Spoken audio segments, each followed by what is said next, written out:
الشیطان الرجیم بسم اللہ الرحمن الرحیم فاذکرونی اذکرکم واشکروا لی ولا تکفرون صدق اللہ مولانا العظیم ان اللہ وملائکتہ یصلون علی النبی یا ایھا الذین آمنوا صلوا علیہ وسلموا تسلیما اللہم صلی علی سیدنا ونبینا وشفیعنا وحبیبنا مولانا محمد وعلى آل محمد بارک وسلم صلاة و سلاما علیک یا رسول اللہ صلی اللہ تعالی علیہ وسلم۔ دل کی گہرائیوں کے ساتھ آپ سب حضرات کو عید الفطر کی مبارکباد پیش کرتے ہیں اور دعا کرتے ہیں کہ اللہ رب العزت اس عید الفطر کے صدقے میں ہمارے ملک میں، وطن میں، دنیا کے گوشے گوشے میں امن اور سلامتی، حق اور انصاف کا ماحول پیدا ہو جائے۔ یہ عید الفطر ہم 2 رکعت نماز پڑھیں گے، یہ شکر کی رکعت ہے۔ اللہ سبحانہ تعالیٰ نے ہم سب کو توفیق دی، اس کی دی ہوئی توفیق کے مطابق ہم نے روزہ رکھا، سحری کیا، افطار کیا، عبادت کی، تراویح پڑھا، گناہوں سے توبہ کیا، ذکر و اذکار کیا، تلاوت قرآن کی۔ یہ جو اللہ تعالیٰ نے ہم سب کو توفیق بخشی اور یہ 30 دن ہم سب کو یہ روزہ رکھنے کی سعادت حاصل ہوئی، اور اس کے بعد پھر ہم اپنے اسلام کے معمول کے مطابق عیدگاہ میں آ کر سب مل جل کر کے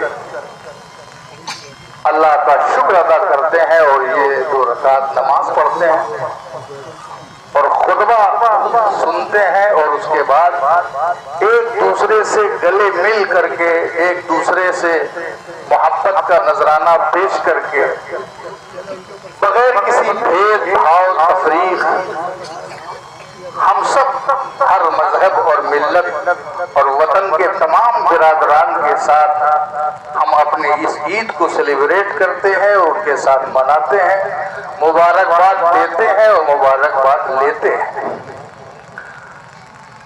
اس موسم میں تھوڑی سی بارش کا اثر، تو اس کی رعایت بھی کی گئی کہ ہمارا کوئی مومن بھائی چھوٹنے نہ پائے حتی الامکان۔ ہم اس اتحاد اور اتفاق، اس ماحول، اس روحانی ماحول کو چاہتے ہیں کہ یہی روحانی ماحول ہمیشہ ہمارے درمیان رہے۔ اللہ رب العزت نے ہم سے یہ ارشاد فرمایا ہے وَاشْكُرُوا لِي وَلَا تَكْفُرُونَ، اے میرے بندوں میرا شکر ادا کرو اور میری نعمتوں کا انکار نہ کرو۔ نعمتوں کا شکر ادا کرنا یہ بندگی کا طریقہ ہے، بندگی کا منہاج ہے، اس کا ایک اصول ہے۔ شکر گزاری یہ بندگی کا ایک معیار ہے، ہم سب کو شکر ادا کرنا چاہیے اور ہمیں اللہ کی نعمتوں سے انکار نہیں کرنا چاہیے۔ شکر کا جو آپ میری طرف متوجہ ہیں، یہ ڈرون ابھی نئی چیز آئی ہے اور اس میں بڑی لذت ہے انشاءاللہ، مگر آپ میری طرف متوجہ رہیں۔ ہر نئی چیز میں لذت ہوتی ہے، کل جدید لذیذ، ہر نئی چیز میں لذت ہوتی ہے، جب وہ پرانی ہو جائے گی تو آپ ادھر دیکھیں گے بھی نہیں۔ خیر، تو شکر ادا کرو، اللہ رب العزت کا شکر ادا کرو اور نعمت کا انکار نہ کرو۔ آپ دیکھیں اگر ہم شکر ادا کرنے جائیں تو شکر شکر ادا کرنے کا طریقہ یہ ہے کہ اللہ کی نعمتوں کا ذکر کریں. وَأَمَّا بِنِعْمَةِ رَبِّكَ فَحَدِّثْ، اللہ کی نعمتوں کا چرچا کریں، اس کو سوچیں، اس کو سمجھیں، اس کو ریئلائز کریں، اس کے بارے میں غور کریں کہ اللہ نے ہمیں کیسی کیسی نعمتوں سے نوازا ہے. سب سے بڑی نعمت تو ہمیں اور آپ کو یہ ملی ہے کہ اللہ تعالیٰ نے ہمیں انسان بنایا ہے، ورنہ ہم بھی شاید کسی جنگل میں ٹہل رہے ہوتے، یا ہم بھی کسی درخت پر بول رہے ہوتے، یا ہم بھی کسی شاخ پر اچھل رہے ہوتے، یا کسی دریا میں ہم تیر رہے ہوتے، یا کسی زمین پر رینگ رہے ہوتے. مگر اللہ نے ان حیوانات میں ہمیں نہیں بنایا، اللہ نے ہمیں انسان بنایا ہے. انسان بنایا. حضرت آدم علیہ السلام جو سب سے پہلے انسان ہے، سب سے پہلے بشر ہیں، اسی لیے ان کا نام ابو البشر ہے. سارے انسان، دنیا میں جتنے بھی انسان ہیں، سب آدم کی اولاد ہیں، سب آدم کی اولاد.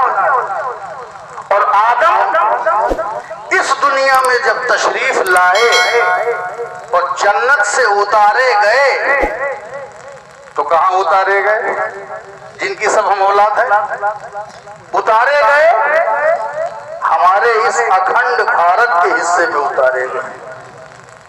بھارت میں اتارے گئے. پہلا آدمی جنت سے آیا ہے تو بھارت میں آیا ہے. ہم سب کے بعد کہاں آئے؟ بھارت میں اترے. سرندیپ کی پہاڑیوں میں سری لنکا کے علاقوں میں آج بھی ان کے قدم کا نشان موجود ہے، واللہ علم بالصواب. تو ساری دنیا کے باپ ہمارے بھارت میں اترے. تو یہ بھارت ہمارا، دنیا کا کوئی اور ملک جو ہے وہ فادر لینڈ نہیں ہے. دنیا کا کوئی ملک فادر لینڈ نہیں ہے. اگر فادر لینڈ ہے تو ہمارا ہندوستان ساری دنیا کا فادر لینڈ ہے. ساری دنیا کا فادر لینڈ ہندوستان ہے. چونکہ آدم یہیں اترے ہیں تو یہیں سے نسل پھیلی ہے، تو فادر کون ہوا؟ تو فادر لینڈ ہمارا دیش ہے، ہمارا ہندوستان ہے.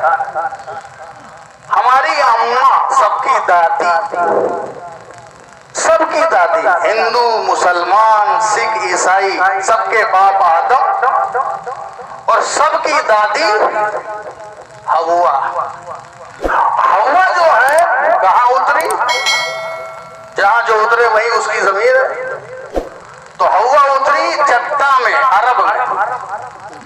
جدہ مانے ہوتا ہے دادی، اسی لیے جدہ کو جدہ کہتے ہیں کیونکہ وہ دادی کی سرزمین ہے. کہاں ہے؟ وہ دادی کی سرزمین ہے. تو پتا چلا بھارت فادر لینڈ ہے اور عرب ہمارا مدر لینڈ ہے. عرب جو ہے وہ مدر لینڈ ہے ہمارا. نہ ہم اپنے فادر لینڈ کو چھوڑیں گے اور نہ اپنے مدر لینڈ کو چھوڑیں گے. سمجھ گئے آپ؟ تو یہ اس کی ایک سچی اتھینٹک ہسٹری ہے جس کو بولنے سے پہلے سوچنا چاہیے کہ ریالٹی کیا ہے. تو ہم حضرت آدم کی اولاد ہیں اور اسی آدم کی اولاد فرما بردار بھی ہیں، نافرمان بھی ہیں، انصاف کرنے والے بھی ہیں، پیغمبر بھی ہیں، رسول بھی ہیں، رشی بھی ہیں، منی بھی ہیں، صوفی بھی ہیں، سنت بھی ہیں، آتنکوادی بھی ہیں، کرمنل بھی ہیں. اسی آدم کی اولاد میں سب ہیں. بطور انسان انہی آدم کی اولاد میں ساری نسل کے لوگ ہیں. تو ہم ساری دنیا کے لوگ مل کر کے تمام حیوانوں پر یہ فخر حاصل کر سکتے ہیں کہ شیر کو اپنے پہلے والد کا نام نہیں معلوم، چیتے کے پاس اپنا شجرہ نہیں ہے، سانپ اور بچھو کے